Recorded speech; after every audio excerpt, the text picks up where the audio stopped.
आपने जो बाबा साहेब अम्बेडकर का अपमान किया है, प्रायश्चित ही नहीं, गंगा के किनारे जाकर के बालू गोबर खा के गंगा जल, इससे प्रायश्चित करें। झूठा पार्टी, इन लोगों को कोई मतलब है बाबा साहब या आरक्षण या संविधान से? जातियों का आंकड़ा आएगा, लेकिन समेकित आंकड़ा नहीं होगा। अगर सरकार इससे इनकार करती है तो मैं समझता हूं कि ज्वालामुखी के ढेर पर पूरे समाज को बिठाने का काम कर रही है।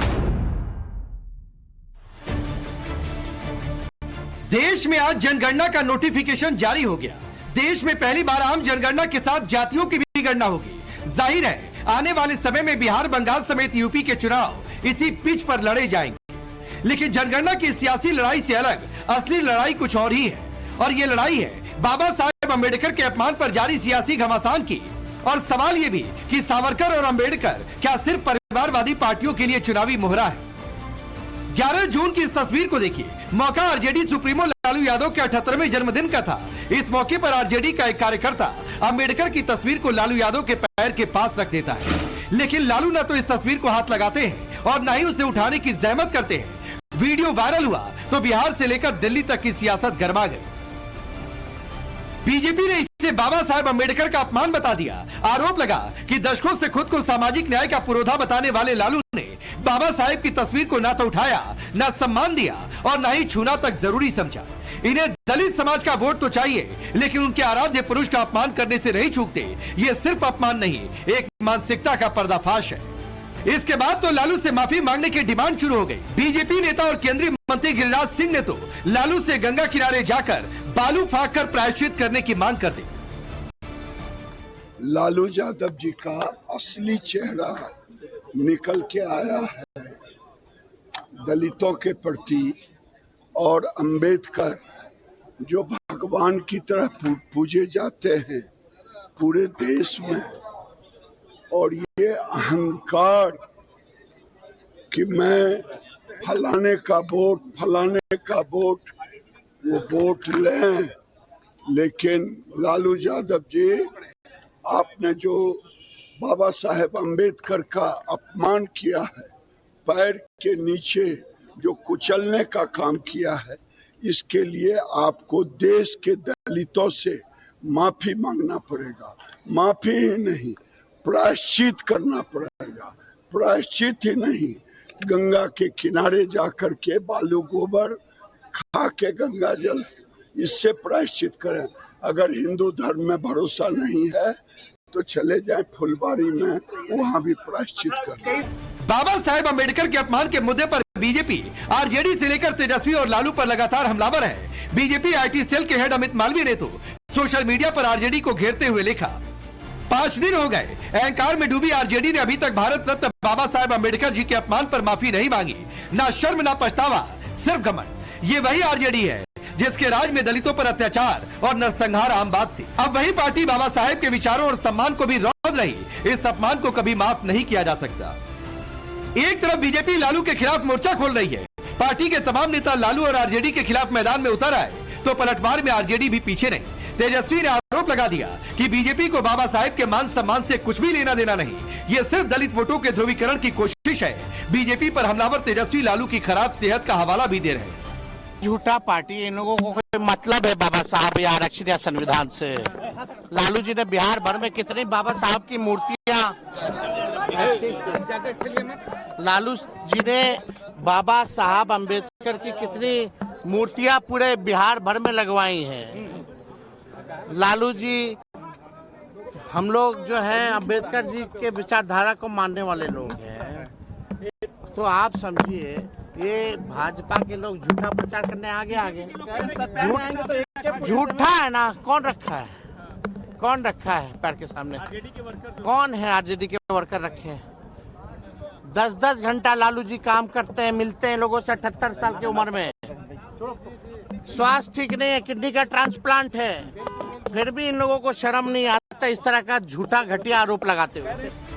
आरजेडी के नेता हवाला दे रहे हैं कि लालू यादव की सेहत ठीक नहीं, जमीन पर पैर नहीं रख सकते। ठीक भी है, लेकिन सवाल है कि बाबा साहेब की तस्वीर को लालू के पैर के पास न रखकर सम्मान देते हुए कहीं और भी तो रखा जा सकता था।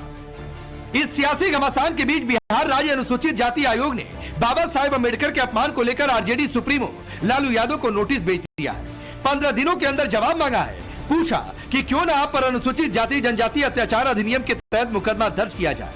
तो इस नोटिस पर भी तेजस्वी का तंज जरूर आया, लेकिन बाबा साहेब के अपमान पर कोई सफाई सामने नहीं आई। जो नोटिस भेजा गया है उसमें ग्रामेटिकल मिस्टेक बहुत सारे हैं, 2 बार बदला गया है। जब रिसीव होगा तो उसका जवाब दिया जाएगा।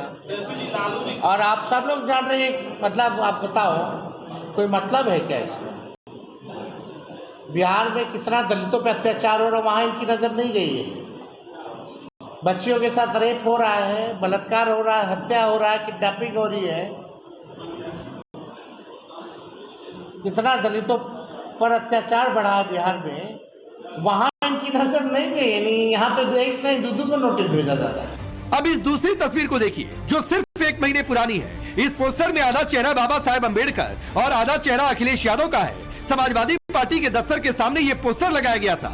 ये पोस्टर सपा की लोहिया वाहिनी ने लगवाया था, जिसमें बाबा साहेब डॉक्टर भीमराव अम्बेडकर की आधी तस्वीर काटकर उस हिस्से में अखिलेश यादव की आधी तस्वीर लगाई गई थी। इस तस्वीर पर भी सियासी बवाल मचा। अखिलेश पर जब बाबा साहेब के अपमान का आरोप लगा तो अखिलेश खुद सामने आए और उन्होंने इस पर खेद प्रकट करते हुए सफाई भी दी। हम अपने लालचंद गौतम समाजवादी पार्टी के लोहिया वाहिनी के जिला अध्यक्ष, जो उससे गलती हुई या गलती उसने की, उसको हम समझाएंगे, समझाएंगे कि भविष्य में किसी भी नेता के साथ या किसी भी महापुरुष के साथ इस तरह की तस्वीर किसी भी नेता की नहीं बनाए। हम तो समझा देंगे, मान भी जाएगा।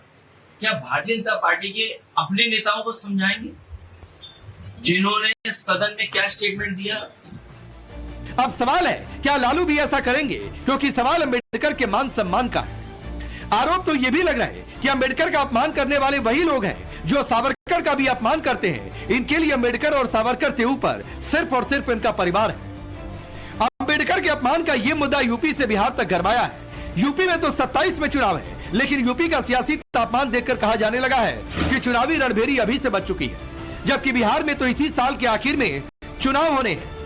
मौका चुनाव का है और अब जनगणना कराने का ऐलान भी हो चुका है, तो इसे भी सियासी हथियार के तौर पर इस्तेमाल किया जाने लगा है। बाबा साहेब के अपमान पर सफाई तक पेश करने की जहमत नहीं उठाने वाली आरजेडी धमकी देने लगी है।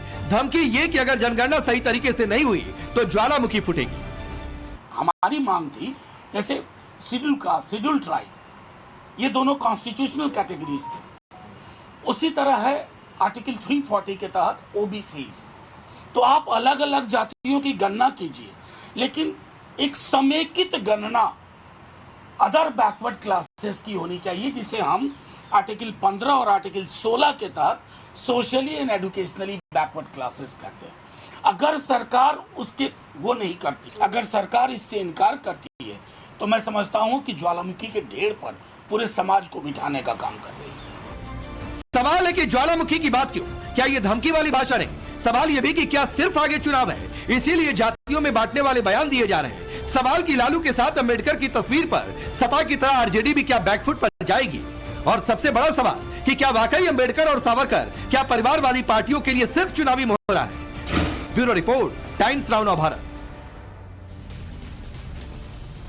चलिए आपने रिपोर्ट देखी, आपका परिचय मैं आज के मेहमानों से करवाता हूं। अजय आलोक जी भारतीय जनता पार्टी के नेता और प्रवक्ता, अवधेश जी वरिष्ठ पत्रकार,